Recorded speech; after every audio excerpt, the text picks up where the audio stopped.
Hello guys, welcome back to my channel. আজ আমরা রান্না করতে চলেছি ডিম মশলা কারি। চলুন তাহলে শুরু করা যাক। চলুন দেখে নেওয়া যাক কী কী উপকরণ লাগছে। ডিম সিদ্ধ, পেঁয়াজ বাটা, আদা রসুন বাটা, গোটা জিরে, ডিম কষা পাউডার, হলুদ গুঁড়ো, লঙ্কা গুঁড়ো, ধনে গুঁড়ো, গরম মশলা গুঁড়ো। চলুন তাহলে শুরু করি। প্রথমে কড়া গ্যাসে বসিয়ে তার মধ্যে সর্ষের তেল দিয়ে দিতে হবে।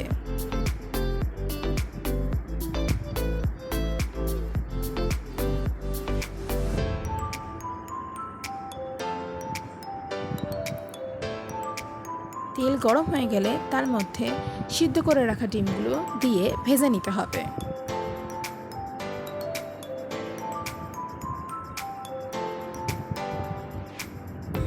ভাজার সময় খেয়াল রাখবেন যাতে গ্যাসটা হাই ফ্লেমে না থাকে, তাহলে কিন্তু পুড়ে যাওয়ার চান্স থাকবে।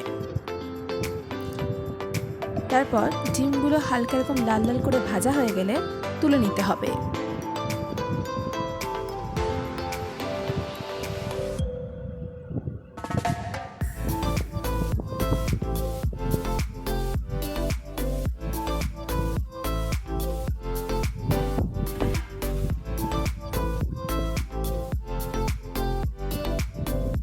তারপর সেই একই তেলে পেঁয়াজ বাটা দিয়ে দিতে হবে।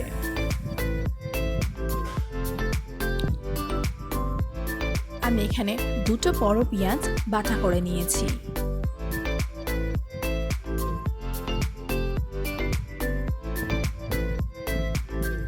তারপর ভালো করে ভাজা ভাজা করে নিতে হবে যতক্ষণ না পেঁয়াজগুলো হালকা ব্রাউনিশ কালার হয়ে আসছে।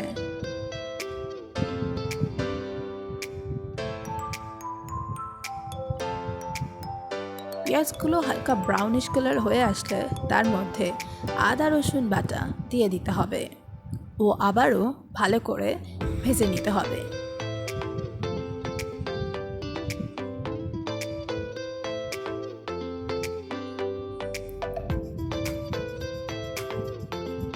যতক্ষণ আদা রসুন বাটা ও পেঁয়াজ বাটা ভাজা হচ্ছে, চলুন একটা মশলা তৈরি করে নেওয়া যাক। প্রথমে একটা বাটিতে হলুদ গুঁড়ো, জিরে গুঁড়ো,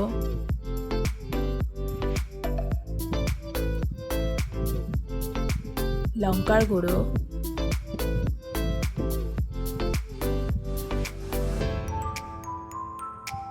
চিনি,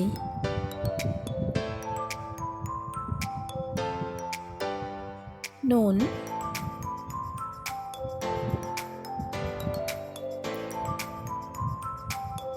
ও সানরাইজের ডিম কষা পাউডার দিয়ে দিতে হবে।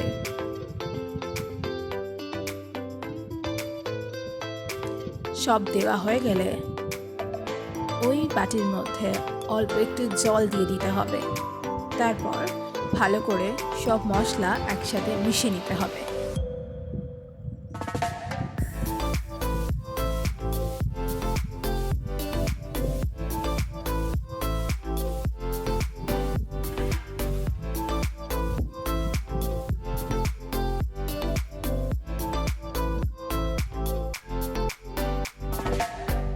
মশলা রেডি হয়ে গেলে আবারও কড়ার মধ্যে পেঁয়াজ আদা রসুন বাটাগুলো ভাজা হয়ে গেলে আবার কড়ার এক ধারে অল্প একটু সর্ষের তেল দিয়ে তার মধ্যে সাদা জিরে ফোড়ন দিতে হবে।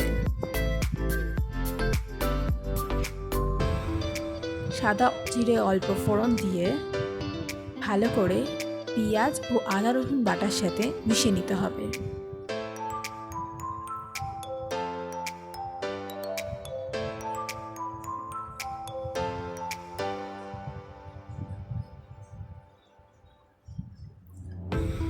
পেঁয়াজ ও আদা রসুন বাটার সাথে সাদা জিরে ভালো করে মিশিয়ে নেওয়ার পর বানিয়ে রাখা মশলাটা কড়াতে দিয়ে দিতে হবে।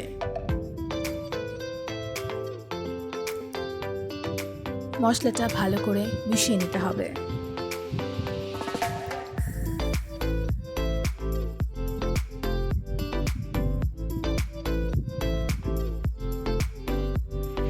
ও কিছুক্ষণের জন্য ওরকমভাবেই রেখে দিতে হবে। তারপর ওই মশলার মধ্যে মশলায় তৈরি করা বাটির জল দিয়ে দিতে হবে।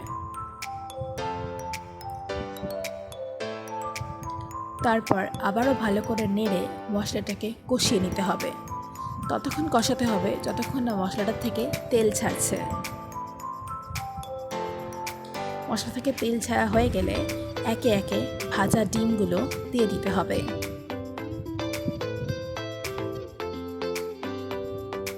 এবার মশলাটার সাথে ডিমগুলোকে ভালো করে মিশিয়ে নিতে হবে।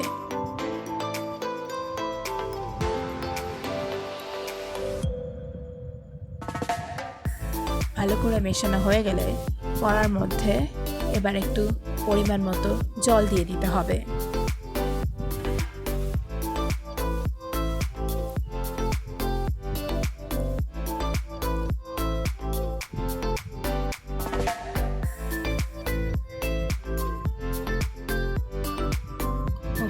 ও কড়াটা মিডিয়াম ফ্লেমে রেখে কিছুক্ষণ চাপা দিয়ে ডিমটাকে ফুটতে দিতে হবে।